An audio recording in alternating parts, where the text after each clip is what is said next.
অবুঝ প্রাণীরাও যে কখনো কখনো মানুষের পরম বন্ধু ও জীবনের একমাত্র অবলম্বন হতে পারে তার প্রমাণ দিলেন অন্ধ কাজেম আলী। ২৫ বছর ধরে চোখে দেখেন না তিনি। এতগুলো বছর ধরে অবলা গরুই তার একমাত্র ভরসা। গরুর পিঠে হাত রাখতেই গরু হাঁটতে শুরু করে, নিয়ে যায় মাঠে। আবার মাঠে ঘাস খাওয়ানো শেষে গরুর পিঠে হাত রাখতেই কাজেম আলীকে ফিরিয়ে নিয়ে আসে বাড়িতে।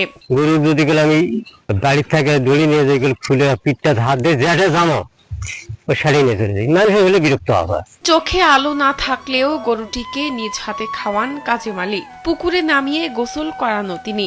গরুকে তিনি এমন ভাবে লালন পালন করেছেন যে এটি তার সব কথা বুঝতেও পারে। তিনি কোথায় যাবেন, কোথায় দাঁড়াবেন, অটোমেটিক গরু তার মনের ভাষা বুঝে যায়। গরুর মাধ্যমে চলাফেরা করেন, গরুকে ঘাস খাওয়ানো, গরুকে গোসল করানো, গরুর সম্পূর্ণ সেবা যত্ন তিনি নিজেই করেন।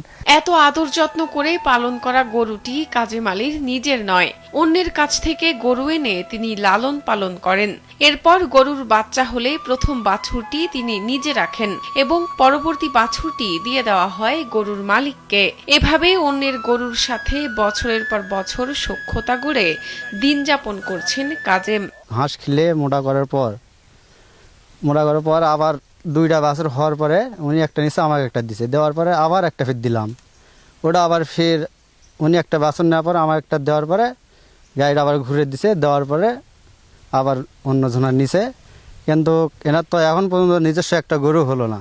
দিনাজপুরের নবাবগঞ্জ উপজেলার শিবরামপুর গ্রামের মৃত আব্দুল খোকার ছেলে কাজেম আলী ছোটবেলায় চোখে দেখতে পেলেও যুবক বয়সে হারান চোখের আলো। চিকিৎসা করেও কোনো ফল হয়নি। কাজেম আলীর সামর্থ্য নেই নিজের টাকায় একটি গরু কিনবেন, তাই তো অন্যের গরু পেলে কোনো রকমে কষ্টে সৃষ্টে দিন যাপন করছেন তিনি।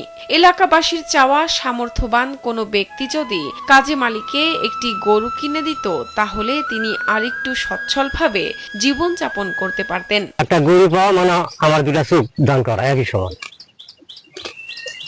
তাহলে নিজস্ব গরু হলে সমস্যা নেই। আবার আমার সম্পদ থাকলাম তো নিজের একটা কিনেই পারলাম, তো এই 4টা বিয়ান দিবি, এতে 4টা বাচ্চা দিবি, আমার 2টা দিবি, আমার 2টা। আমাদের অনুরোধ, সরকার যদি তাকে একটা গরু দিত তাহলে তার ভালো হতো। কাজেম আলীর ঘটনাটি শুনে নবাবগঞ্জ উপজেলা প্রাণী সম্পদ কর্মকর্তা ডাক্তার মোহাম্মদ আসাদুজ্জামান বলেন, প্রাণী মানুষের কত ঘনিষ্ঠ বন্ধু হতে পারে এটি তারই প্রমাণ। সাধারণত আমরা জানি যে কুকুরকে গাইড ডগ হিসেবে ব্যবহার করা হয়, কিন্তু আমাদের গ্রামীণ বাস্তবতায় গরুও তার কাছের প্রাণী হয়, এই ব্যতিক্রমী বন্ধন তৈরি হয়েছে। এটি প্রমাণ করে গবাদি পশু শুধু অর্থনৈতিকভাবে নয়, সামাজিক ও মানবিকভাবেও মানুষের পাশে থাকতে পারে। কাজেম আলীকে আমরা সহায়তা করার জন্য পশুর সঠিক পুষ্টি, স্বাস্থ্যসেবা, নিয়মিত কারিগরি পরামর্শ এবং আমাদের যদি সুযোগ আসে আমরা অর্থনৈতিকভাবে তাকে সাহায্য করব। ইতোমধ্যেই অন্ধ কাজেম আলীকে প্রতিবন্ধী ভাতার আওতায় আনা হয়েছে। সমাজসেবার অধীন অন্য যে সকল সুবিধা রয়েছে সেগুলো তাকে দেওয়া হবে বলে নিশ্চিত করেন উপজেলা সমাজসেবা কর্মকর্তা। সে গরুর মাধ্যমে চলাচল করে, এই বিষয়টি আমরা অবগত রয়েছি। আমরা তার পুনর্বাসন, তার যা যা প্রয়োজন সে বিষয়ে অবগত রয়েছি। তাকে ইতিমধ্যে ভাতা প্রদান করা হয়েছে। শাহনাজ পারভিন, কালবেলা।